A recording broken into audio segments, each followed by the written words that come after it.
बहनों, बुजुर्गों, बच्चों, माताओं, सबको मेरा नमस्कार, सबको मेरा प्रणाम, सबको आदाब, सबको सत श्री अकाल और सबको यहाँ पर आने के लिए बहुत बहुत धन्यवाद कि आज आप हम लोगों की बात सुनने के लिए यहाँ पर आए हैं।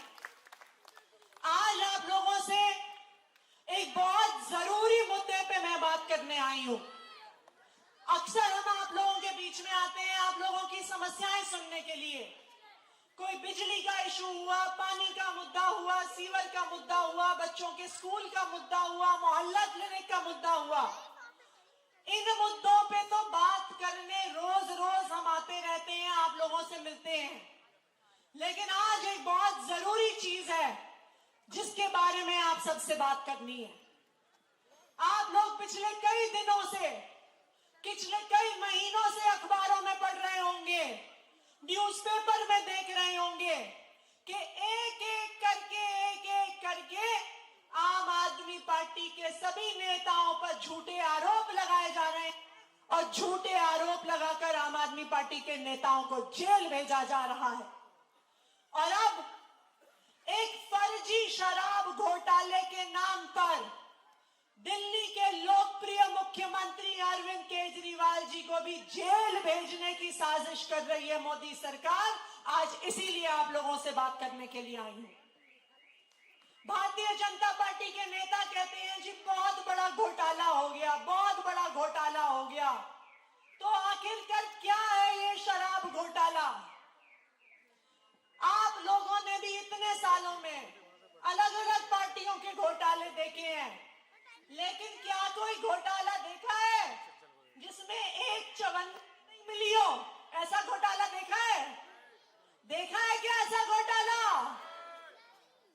जब बड़े बड़े घोटाले होते हैं, सीबीआई ईडी के छापे पड़ते हैं, तो नेताओं के घर से क्या निकलता है?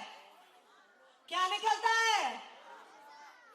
पैसा निकलता है, नोटों की गड्डियां निकलती हैं, सोने के बिस्कुट निकलते हैं, अपने परिवार वालों के नाम पर जमीन के कागजात निकलते हैं। बताइए सही कह रही हूँ, गलत कह रही हूँ? आवाज नहीं आ रही पीछे कि सही कह रही हूँ, गलत कह रही हूँ? लेकिन पिछले एक साल से इस शराब घोटाले के नाम पर आम आदमी पार्टी के हर नेता के, हर मंत्री के घर पे छापा मार लिया, दफ्तर में छापा मार लिया, लॉकर में छापा मार लिया, उनके गांव में भी छापा मार लिया। लेकिन इतने छापे मारने के बाद भी 1 रुपया भी भ्रष्टाचार का नहीं मिला, एक पैसा नहीं मिला, एक नोटों की गड्डी नहीं मिली। ये है आम आदमी पार्टी की ईमानदार सरकार, ये है अरविंद केजरीवाल की ईमानदार सरकार। देखिए, अगर केजरीवाल की सरकार ईमानदार नहीं होती तो पब्लिक पे पैसा नहीं खर्च कर रही होती। देखिए, सरकार में पैसा तो खजाने में उतना ही होता है, या तो अपनी जेब में डाल दो या जनता की जेब में डाल दो, दो में से एक ही चीज हो सकती है। अगर भ्रष्टाचार किया होता अरविंद केजरीवाल की सरकार ने, तो आज दिल्ली की जनता को फ्री बिजली नहीं दे सकती थी अरविंद केजरीवाल जी की सरकार। अगर भ्रष्टाचार किया होता केजरीवाल की सरकार ने, तो आज दिल्ली के सरकारी स्कूलों को प्राइवेट स्कूलों से बेहतर नहीं बना सकती थी केजरीवाल सरकार। अगर भ्रष्टाचार किया होता तो मोहल्ला क्लिनिक में फ्री इलाज और फ्री दवा नहीं दे सकती थी केजरीवाल सरकार। अगर भ्रष्टाचार किया होता तो यहाँ पे जो सैकड़ों महिलाएं बैठी हैं, उनको बस यात्रा फ्री नहीं दे सकती थी केजरीवाल सरकार। अगर भ्रष्टाचार किया होता तो बुजुर्गों को फ्री तीर्थ यात्रा नहीं दे सकती थी केजरीवाल सरकार। अरविंद केजरीवाल जी ने पिछले 8 सालों के लिए दिल्ली की जनता के लिए काम किया है, दिल्ली के आम आदमी के लिए काम किया है, दिल्ली के बुजुर्गों के लिए काम किया है और दिल्ली के बच्चों के लिए काम किया है। ये किया है अरविंद केजरीवाल ने पिछले 8 साल से।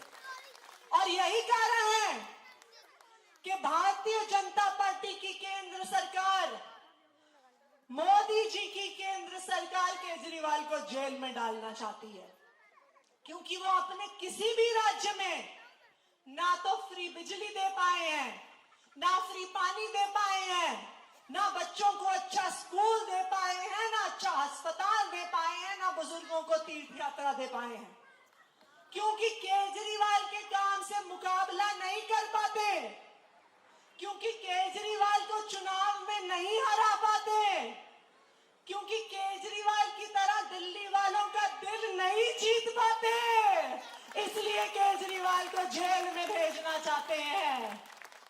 लेकिन उनको गलत फहमी है, वो चाहे केजरीवाल को जेल में भेज दें, चाहे आम आदमी पार्टी के एक एक नेता को जेल में भेज दें, चाहे आम आदमी पार्टी के एक एक कार्यकर्ता को जेल में भेज दें, फिर भी दिल्ली वालों का दिल नहीं जीत पाएंगे।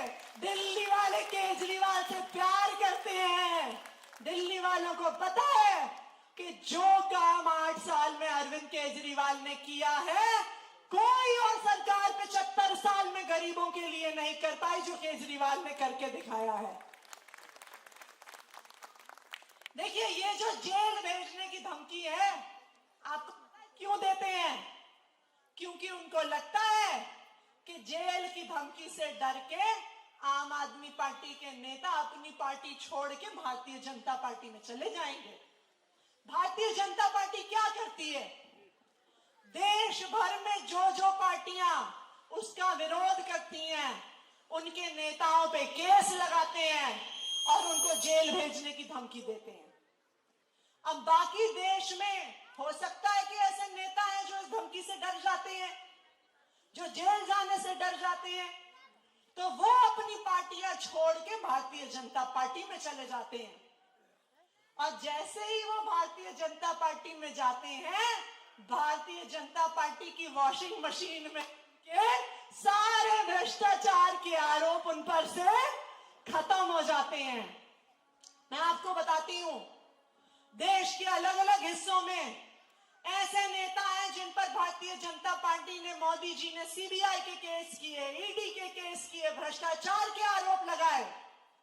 लेकिन जैसे ही भारतीय जनता पार्टी में आए तो क्या हुआ?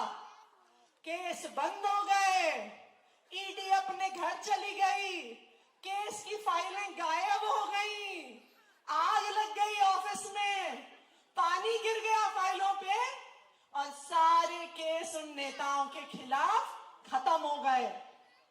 चाहे पश्चिम बंगाल में शुभेंदु अधिकारी हो, चाहे असम में हेमंत बिस्व शर्मा हो, चाहे महाराष्ट्र के छगन भुजबल हो, चाहे महाराष्ट्र के अजीत पवार हो, सब पे सीबीआई और ईडी के केस चल रहे थे। और जैसे ही भारतीय जनता पार्टी में शामिल हुए, वो सारे केस खत्म हो गए। तो भारतीय जनता पार्टी भ्रष्टाचार नहीं खत्म करना चाहती है, सारे भ्रष्टाचारियों को अपनी पार्टी में लेके आना चाहती है। ये कर रही है भारतीय जनता पार्टी की सरकार।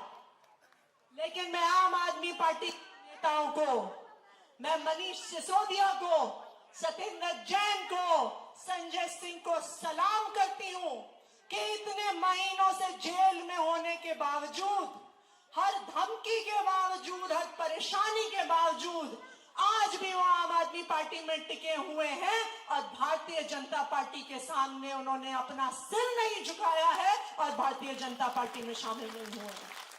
मैं आपको दावे के साथ कह सकती हूं कि अगर मनीष सिसोदिया आज आम आदमी पार्टी छोड़ के भारतीय जनता पार्टी में शामिल हो जाए, वो कल जेल से बाहर आ जाएंगे। ये मैं आपको दावे के साथ कह सकती हूं।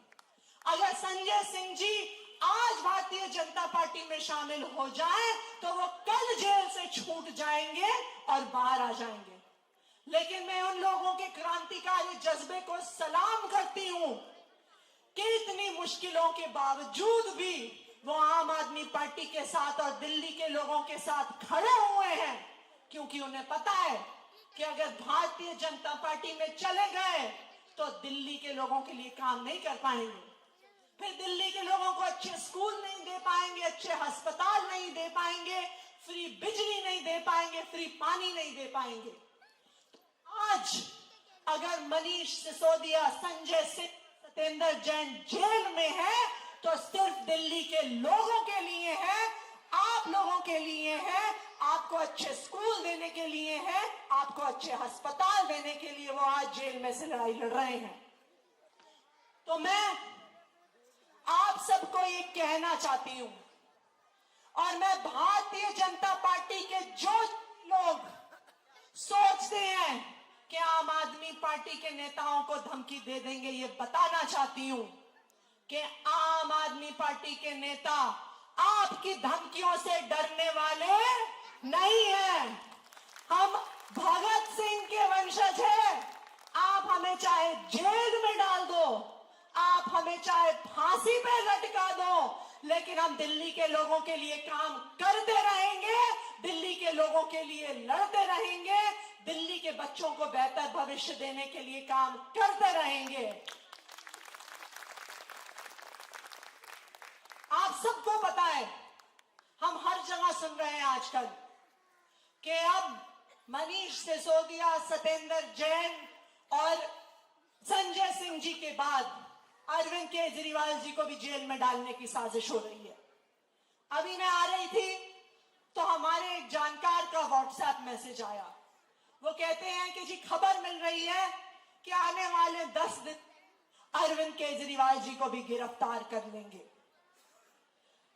लेकिन मैं भारतीय जनता पार्टी के लोगों को, दिल्ली वालों की तरफ से एक मैसेज देना चाहती हूं, उनको एक संदेश देना चाहती हूं कि चाहे आप अरविंद केजरीवाल जी को जेल में डाल दीजिए, अरविंद केजरीवाल जी फिर भी दिल्ली के लोगों के लिए काम करते रहेंगे, आप सबके लिए काम करते रहेंगे।